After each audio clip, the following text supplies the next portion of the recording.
With 401k plans, you can defer your income tax-free, and a lot of times employers will match a portion of how much you defer. So you would always want to take advantage of any match that your employer offers, because that's free money that you can put aside for your retirement.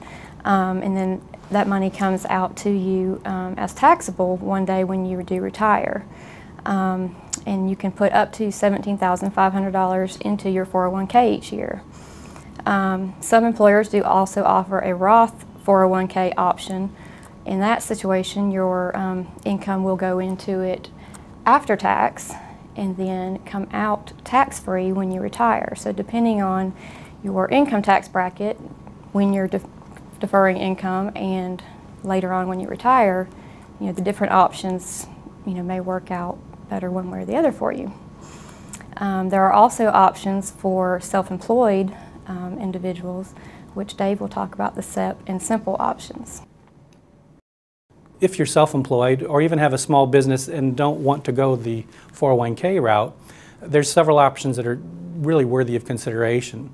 The first is a simple IRA, and it's kind of just as it sounds, simple. It doesn't have some of the overhead administration costs that a 401k does, and you can have yourself and your employees contribute a reasonable amount, way more than a regular IRA, not as much as a 401k, but for certain circumstances in certain companies, small companies in particular, and also self-employed, well, that might just be the best way to go.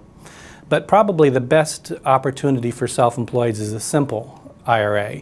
The simple IRA is flexible. It doesn't have a whole lot of overhead administration costs, and it is something that you don't actually have to have funded, or even, I think the plan may have to be developed by December 31st, but you actually don't have to fund it until the latter of the tax deadline or the actual filing date. So if you're able to extend your tax return, you could have as much as until September of the following year to actually fund your contribution to the SEP plan, which gives you a lot more flexibility to determine exactly how much you can really set aside for that plan year.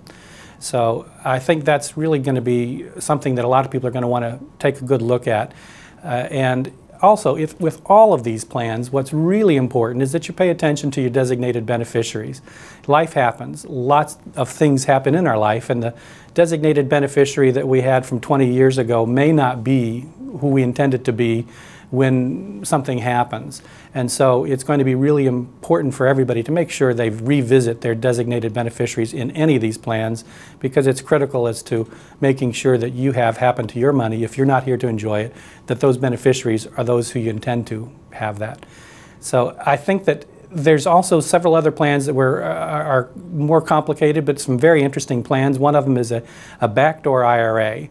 So for persons that are they're not available to fund a regular IRA or a Roth IRA because of income limits, they can fund a non-traditional IRA and then have it rolled into a Roth.